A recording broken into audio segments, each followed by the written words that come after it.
Il y a des jours où tu te sens vidé, épuisé sans raison apparente.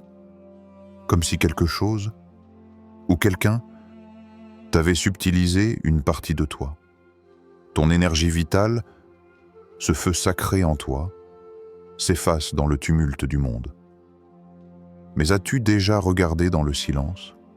As-tu déjà demandé « Où suis-je dans tout ce vacarme ?» Ce qu'il vole, c'est ton essence dans le silence qui habite ton être. Il y a une vérité immuable, une énergie qui pulse au creux de ton âme. Cette énergie, invisible aux yeux, plus précieuse que l'or ou les richesses du monde, est la source même de ta vie, ton essence. Pourtant, tu ne le vois pas toujours. Tu la laisses s'échapper, goutte à goutte, comme une rivière qu'on croit inépuisable, mais qui, lentement, s'amenuise sous la brûlure du soleil et la morsure du vent. Regarde autour de toi. Il y a ces regards qui te transpercent, lourds de jugements silencieux ou de reproches à peine voilés. Ils te dérobent une partie de ta lumière.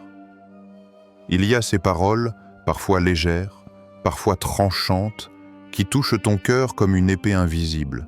Chaque mot prononcé dans l'agressivité, la médisance ou la critique te vole un fragment de ton souffle vital. Sans même t'en rendre compte, tu portes ce fardeau invisible. Et il y a ces présences, ces personnes qui, sans lever la voix, drainent ton énergie, comme si leur simple présence aspirait la vitalité en toi. Elles sont comme des vents contraires, qui t'épuisent à force de lutter pour rester debout.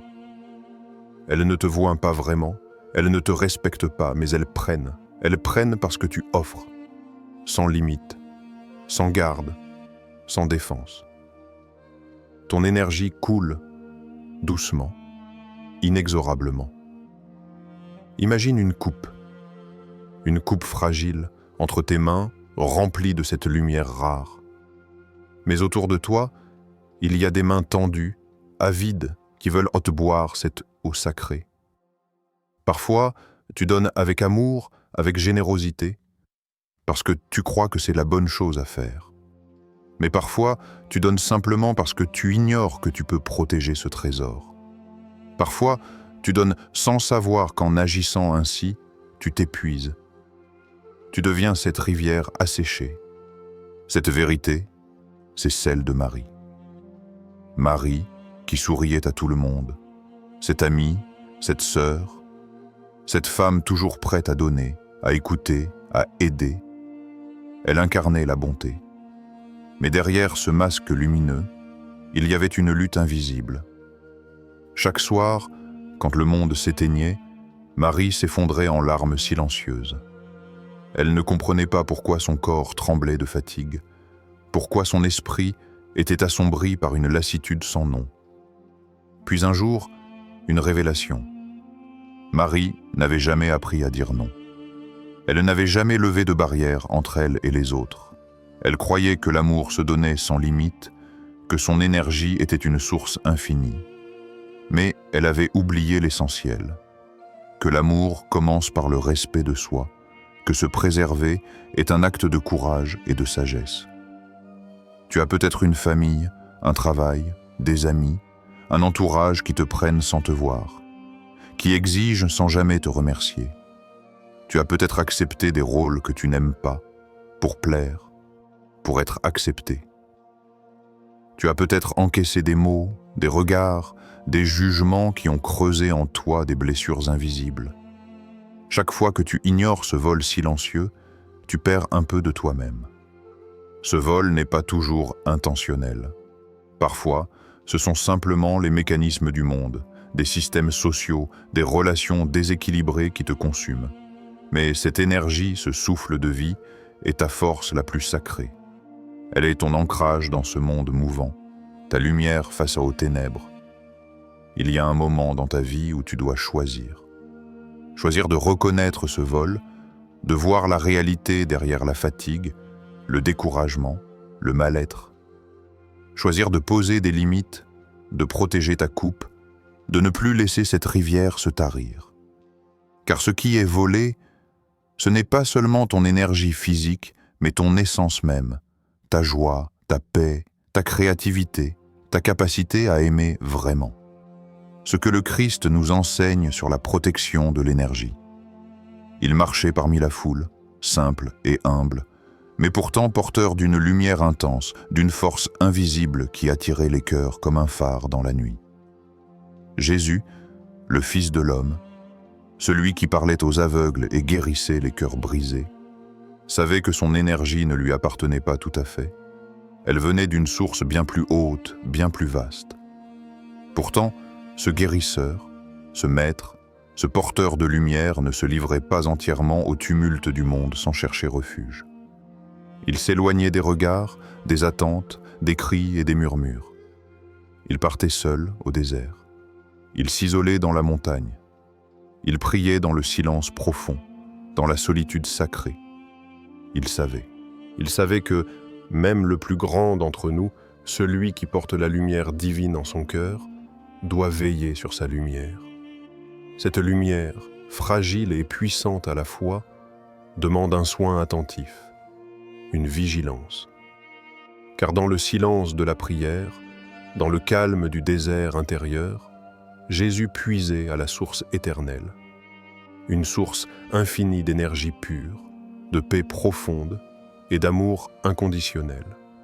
Là, il n'était plus le porteur de fardeau, ni le guide des foules, mais l'âme qui se ressource, qui se régénère, qui se remet à flot. Cette solitude choisie, loin d'être un isolement, est une communion sacrée, un retour à l'essentiel. Qu'est-ce que cela signifie pour toi? As-tu, toi aussi, oublié de retourner à la source? As-tu perdu la clé qui ouvre la porte vers ce silence divin, cette présence intérieure qui ne s'épuise jamais? Le monde moderne est un brouhaha incessant, des voix qui crient, des écrans qui scintillent, des pensées qui tourbillonnent sans cesse.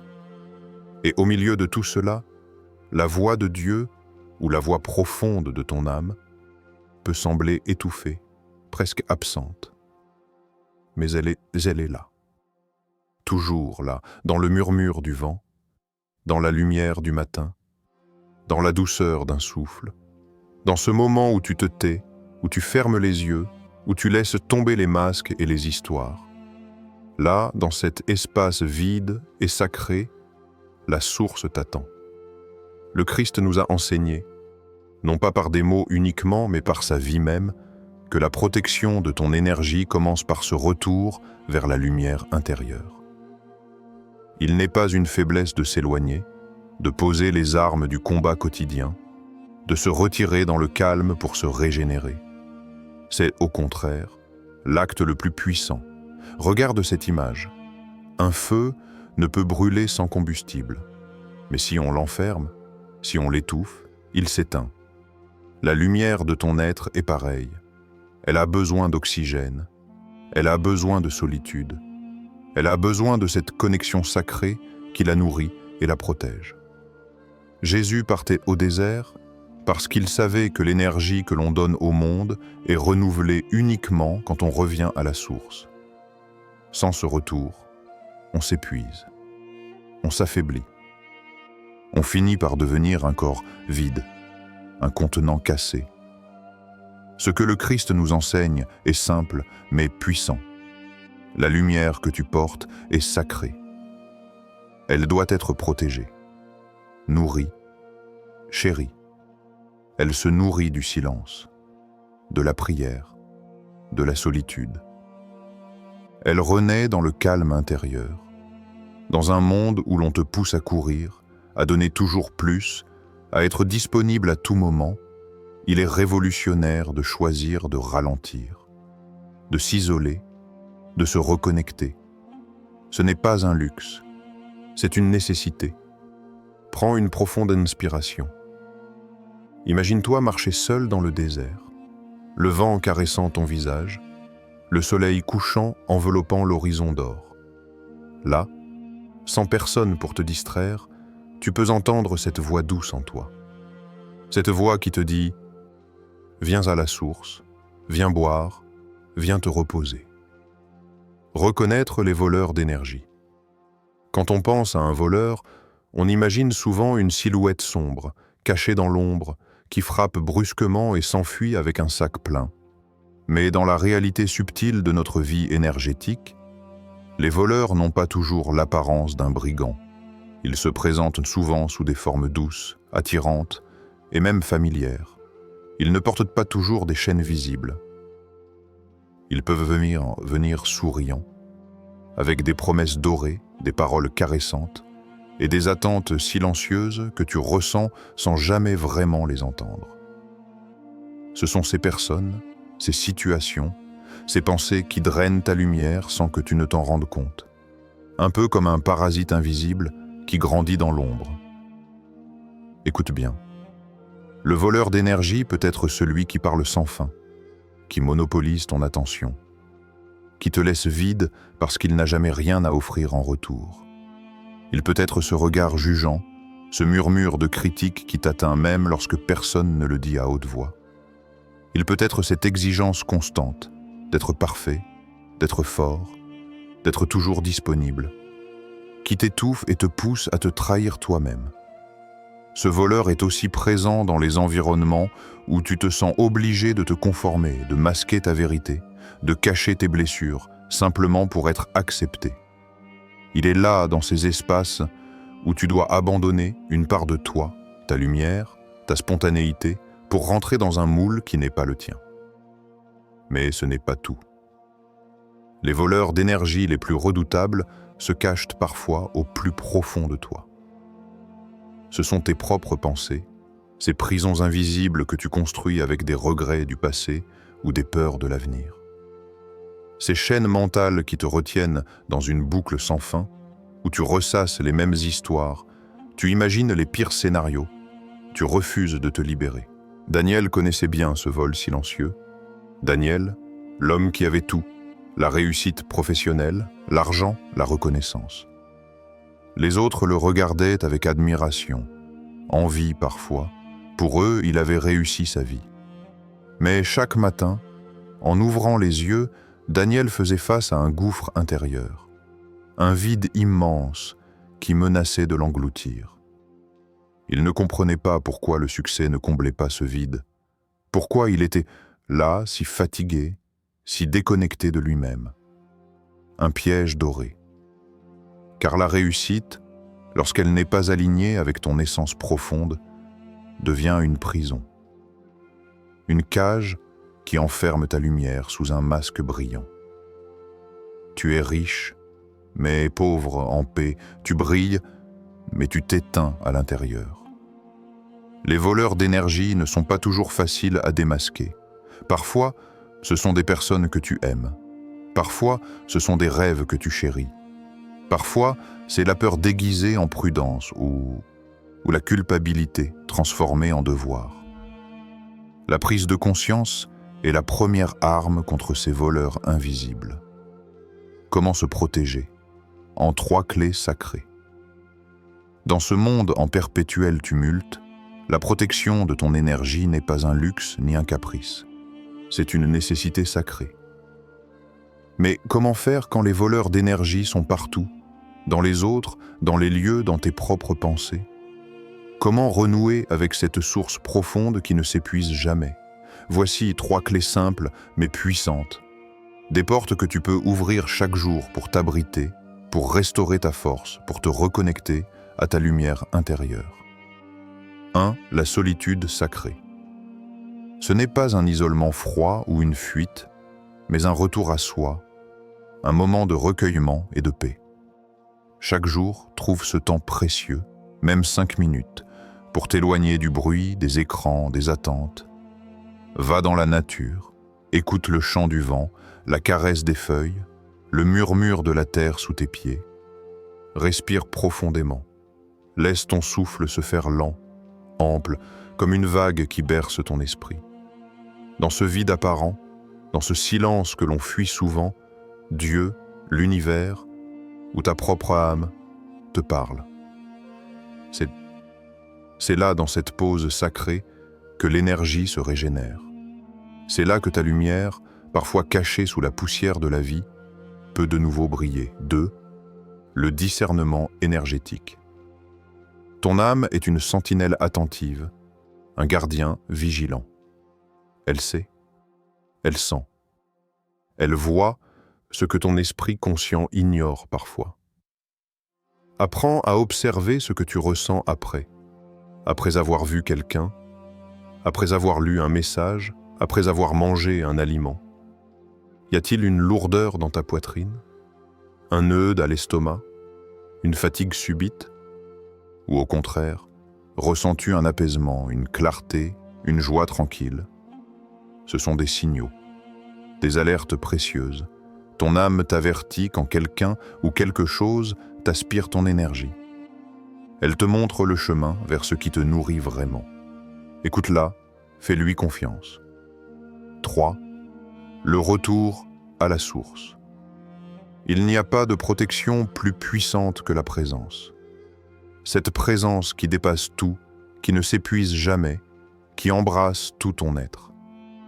La prière, la méditation, l'invocation du nom divin sont des ponts vers cette source. Dans ces instants, tu t'éloignes des voleurs d'énergie et tu te relies à la force infinie qui t'habite. Le Christ, lui-même, a appelé tous ceux qui portent un fardeau à venir à lui. Venez à moi, vous tous qui êtes fatigués et chargés, et je vous donnerai du repos. Matthieu 11, 28. Ces mots résonnent comme une invitation sacrée à déposer tout ce qui t'épuise, à recevoir la paix qui dépasse toute compréhension. Dans la prière sincère, dans la méditation profonde, tu retrouves un refuge inaltérable. Tu deviens toi-même ce refuge pour ton énergie, pour ta lumière. Ces 3 clés, la solitude sacrée, le discernement énergétique, le retour à la source, sont des actes d'amour envers toi-même. Elles sont des gestes simples qui peuvent transformer ta vie en faisant de ta protection énergétique une priorité sacrée. Et si, à partir d'aujourd'hui, tu protégeais ton énergie comme on garde un sanctuaire sacré, un lieu invisible, mais inviolable, où nul ne peut entrer sans ton consentement. Et si tu osais enfin dire non à tout ce qui te vide, pour dire oui à ce qui t'élève, te nourrit, te fait vibrer, tu es un être de lumière, un éclat unique dans l'univers, précieux et irremplaçable. Ce monde a besoin de ta lumière, mais pas de toi épuisé, pas de toi brisé, pas de toi vidé de ta force vitale. Alors, ce soir, quand tu regarderas le ciel, les étoiles scintillant comme des promesses silencieuses, pose cette question à ton âme. Ma lumière, à qui la donne-je vraiment? Écoute en toi la réponse, sans précipitation, sans jugement. Laisse cette question ouvrir une porte, une fenêtre, une brèche de conscience. Et rappelle-toi, chaque jour, que ta lumière est un cadeau, à offrir, oui, mais aussi à protéger, à chérir, à préserver. Si ce message a touché ton cœur, si quelque part il a réveillé en toi cette flamme, alors partage-le. Partage-le à une âme qui a besoin de se souvenir, qui a besoin de retrouver sa propre lumière. Abonne-toi, pas pour moi, mais pour toi, pour ta paix intérieure, pour ton éveil profond. Que la paix soit avec toi, maintenant et toujours.